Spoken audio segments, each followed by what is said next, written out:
Kade Reynolds, question for Kade. How y'all doing? How y'all doing? How do you think? Good, good. How's it been working with Nate and Eli? And what are like the best qualities of each of them? Both of them I kind of have similar qualities. I mean, we communicate very well. At the end of the day, I'm just fortunate to, kind of work with both guys. Through camp has been, a lot of fun. We went through a lot of adversity, We just been working on communicating, trying to get our IQ on the right level. So, when August 31st comes, we're on the same page. We were talking to Coach Narduzzi earlier, and he said you guys have like 5 receivers. He's comfortable playing 2 or 3 running backs. Obviously, Gavin. What do you think the weapons are like for this offense this year? Definitely getting better. I would say this year is just some, that we've been keeping in store. Coach Kade came in and brought a new system, brought more energy into the, offense that we were used to. So, I'm just telling people every day, just look out. That's all. Last year, you guys finished 3-9. Obviously, coming in from Florida, that's not how you wanted things to go. What's the change in the field going into this season, I guess, and how do you think about the team's offense overall? We don't really try to pay attention to the media. Obviously, we see we're ranked 13th in the ACC. We definitely have a big chip on our shoulder that's at this point getting real stale. We have a bad taste in our mouth for having 3 wins, and that's something that this program is definitely not used to. And like I said, starting August 31st, we're just trying to turn everything around. And go 1-0 every week. Will this offense fit your skill set a little bit better than what you guys played in last year? Just how is your role different this year in this offense than maybe it was before? Well, I feel like my skill set, I can play in any offense. It really doesn't matter what it is. I can play inside or outside. This offense does highlight more for me to showcase more of my route running, and some of my yard running at the catch, I definitely think those are 2 skills that I need to excel in, and it's definitely something that I want to put on tape to show guys that I can't just, high point the ball or run vertical routes. I can definitely, at my size, get in and out of routes and, run after the catch. So that's what I'm just looking for. So. What were some of the problems you guys encountered in transitioning from last year's offense to this year's offense? I wouldn't say there was no really problems. I would just say more of the challenges. I mean, this is my 4th playbook. As just me, but collectively, we're just definitely taking on the challenges. Every day might be a new install, but we have really smart guys in the receiver room and on the offense. So a problem to, a lot of people might just be another challenge for us. So it's going good, better than I expected at least. We just talked to freshman tight end Malachi Thomas. Is he someone you can see helping you guys this year? Definitely, Malachi, he's been doing way better from when I first had met him. He's a South Georgia kid. I played high school ball in Georgia, so we kind of got some, some knowledge about each other. I kind of know his game a little bit, but he's definitely getting way more comfortable in the offense, making plays and stuff like that. So I think he could be a key piece. I assume you think Georgia high school football is better than Florida high school football. What makes Georgia high school football so good? Well, I think Georgia football is the best in the country. You got states like Cali, Texas, Florida. Of course they gonna think, they state the best because they way bigger than Georgia, but, I just feel like it takes a type of grit, and a type of mentality to, come through and play. And you don't even got to be in the highest classification, but I went to Grayson High School, 7A highest classification in Georgia. So, seeing a lot of kids, seeing a lot of people go from there to college to the NFL, it just showed you what type of player, you have to be to kind of compete down south of Georgia. So, yeah. And when Coach Narduzzi was talking about the scrimmage over the weekend, he said you guys didn't really turn the ball over. It was just a lot of mental errors. Are those things you feel like you guys can clean up?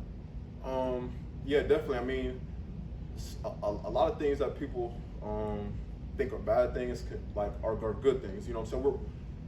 It takes a lot, to kind of try to barge in a lot of stuff, especially in the short time that we have. Mental errors is just, another learning curve for us.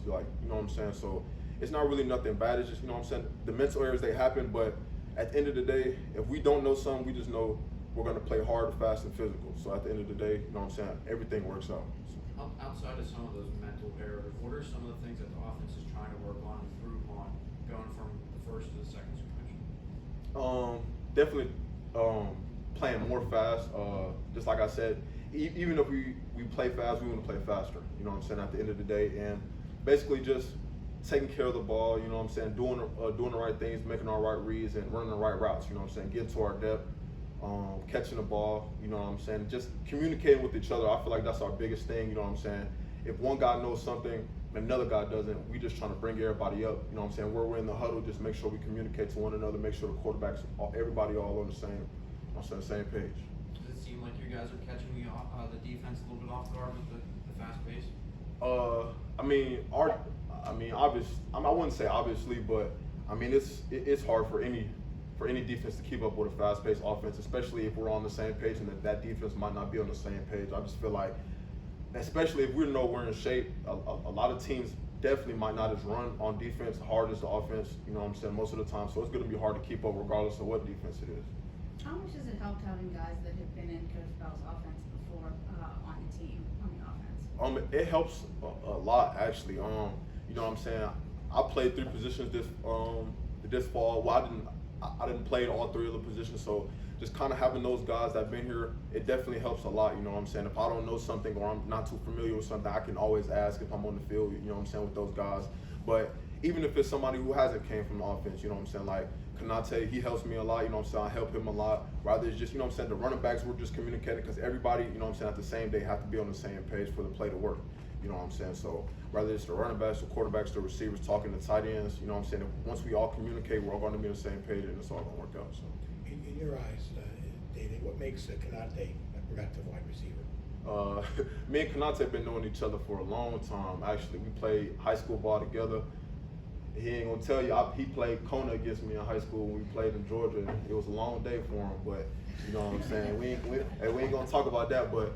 Not to, you know what I'm saying, I seen this growth since high school all the way till now, and it's just been incredible. Like, you know what I'm saying, the type of person he is, the type of player he is, you know what I'm saying, the work that he puts in goes just unnoticed. Like, you know what I'm saying, I could call on him, and believe this or not, like, it done been times where we done been up late, we can't go to sleep, and I done call him 1, 2 in the morning, yo, you trying to go get some jugs, you know what I'm saying, trying to go catch balls or whatever it is, you know what I'm saying, he's there, you know what I'm saying, he's always waiting in the parking lot, whatever what it is. Give me a ride, I give him a ride, it don't matter what it is, you know what I'm saying? At the end of the day, he just has a lot of things. He's been an underdog his whole life, so at this point it's just he everything he's getting he deserves. You can catch jugs at 1 o'clock in the morning?